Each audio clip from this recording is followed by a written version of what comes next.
ಕಷ್ಟದ. ಯಾಕಪ್ಪ ಅಂದ್ರೆ ವಿರೋಧಿಗಳು ಸಹಿತ ಅಷ್ಟು ಸಮಬಲವಾಗಿ ಇದ್ದಾರೆ ಇವತ್ತು ಇಂಡಿಯಾ ಗಠಬಂಧನದವರು.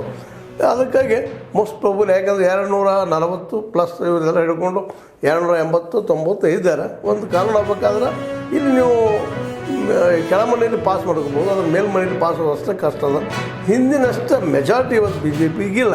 ಇದರಿಂದಾಗಿ ಏನು ಪಾಸ್ ಮಾಡ್ಕೋಬೇಕಾಗಿದ್ರು ಸಹಿತ ಇಂಡಿಯಾದ ಒಪ್ಪಿಗೆಯನ್ನು ಪಡ್ಕೊಂಡು ಮಾಡಬೇಕಾಗ್ತದೆ.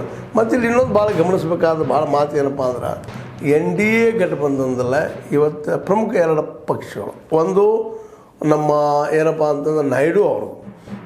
ಈ ನಾಯ್ಡು ಅವರು, ಚಂದ್ರಬಾಬು ನಾಯ್ಡು ಅವರು ವಿಶೇಷವಾಗಿ ತಮ್ಮ ರಾಜ್ಯದಲ್ಲೇ ಮುಸ್ಲಿಮರ ಸಹಾಯ ಸಹಕಾರದಿಂದ ಆಯ್ಕೆ ಆಗಿದ್ದಾರೆ ಅಂತೇಳಿ ಸ್ಪಷ್ಟ ಅದ. ಅಲ್ಲಿ ಮುಸ್ಲಿಮರ ಜೊತೆಯಿಂದ ನಿಂತಿದ್ದಾರೆ ಅನ್ನೋದು ಸ್ಪಷ್ಟ ಅದ. ಹೀಗಾಗಿ ಅವರು ಈ ಒಂದು ವಕ್ಫ್ ಮಸೂದೆಯನ್ನು ಒಪ್ತಾರಾ ಅನ್ನುವಂಥದ್ದು.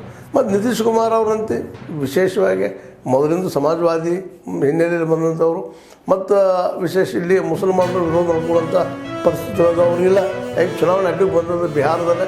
ಹೀಗಾಗಿ ಅವರು ಏನಾದರೂ ಈ ಒಂದು ಕಾನೂನು ವಿರೋಧ ಮಾಡಿದ್ರೆ, ಈ ಒಂದು ಹೊಸ ಕಾನೂನು ತರೋದಕ್ಕೆ ಏನು ಜಗದಾಂಬಿಕಾ ಪಾಲ್ ಅವರು ಮತ್ತು ಅವರು ಸಂಘಟಕರು NDAದವ್ರು ಮಾಡಿದ್ದಾರೆ, ಅದಕ್ಕೆ ವಿರೋಧ ಮಾಡಿದ್ರಪ್ಪ ಅಂದ್ರೆ ನಿಶ್ಚಿತವಾಗಿಯೂ ಈ ಕಾನೂನು, ಈ ಮಸೂದೆ ಕಾನೂನು ಆಗೋ ಸಾಧ್ಯತೆಗಳು ಭಾಳಷ್ಟು ಕಡಿಮೆ ಇದ್ದಾವೆ.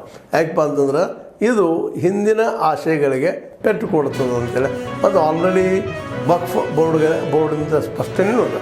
ಸರ್ಕಾರಕ್ಕೆ ಏನಾದರೂ ಜಮೀನು ಹೋಗಿದ್ದರೆ, ಸರ್ಕಾರದ ಕಟ್ಟಡಗಳಿದ್ದರೆ, ರೈತರ ಭೂಮಿಗಳಿದ್ದರೆ, ಅವು ಟೆನೆಂಟ್ ಆ್ಯಕ್ಟ್ ಮತ್ತು ಆ್ಯಕ್ಟ್ದಲ್ಲಿ ಅವರು ಹೋಗಿದ್ರೆ ಅಂಥವ್ರು ನಮಗೇನು ತಕರಾರು ಇಲ್ಲ ಅಂತ ಸ್ಪಷ್ಟ ತಿಳಿಸಿದ್ದಾರೆ.